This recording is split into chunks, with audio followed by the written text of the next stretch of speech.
C'est bien dommage, on aurait pu une série avec Boué et Longhi, du bassin de Loire en persillade, ou alors une escalade de cendres de Loire au lard, avec un beurre de vin rouge, et puis bien sûr le plateau de fromage. Alors justement, un plateau de fromage, ça se concocte d'une façon très particulière. On voit ça avec le champion du monde des affineurs, il est à Virer-la-Croix, c'est Rodolphe Le Meunier, Claire est allée le rencontrer.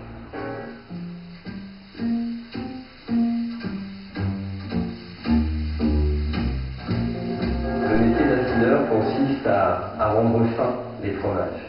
Donc ça va consister dans un premier temps à récolter les fromages, à collecter les fromages chez différents producteurs, que ce soit en Touraine avec les fromages de chèvre ou un petit peu partout en France. Ensuite, nous allons travailler sur la température, la ventilation, l'hygrométrie, trois facteurs qui vont énormément jouer sur l'affinage. Et pour faire une meule de comté de 40 kg, il faut 400 litres de lait.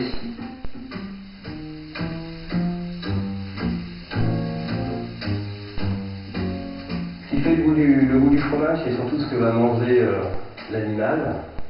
Et sur des fromages comme ça, on va retrouver des goûts un petit peu de coquelicots, des choses comme ça, de choses qui remplissent les alpages et les prairies du mois de mai. Donc ce sont toujours des herbes très grasses, très fleuries.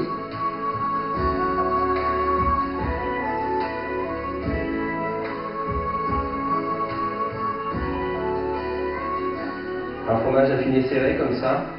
À côté de ça, ça peut être intéressant de faire une petite gelée de fruits rouges, type framboise ou groseille. Et là, on fait un mélange sucré-salé qui est très agréable. On peut avoir, pareil, pour un même fromage, vraiment différents types d'affinage. Donc des goûts qui seront complètement différents aussi, bien qu'en ayant toujours cette base caprine en bouche. Et avec ça, on pourra accorder effectivement des vins un petit peu différents. Des vins blancs, pas de problème, mais des vins rouges, c'est très bien aussi.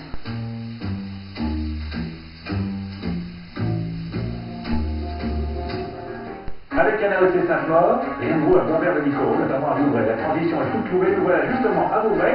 On va rendre visite au Clos de Louis qui attaque les vendanges 2008 et rencontrer François et Mirella Chény.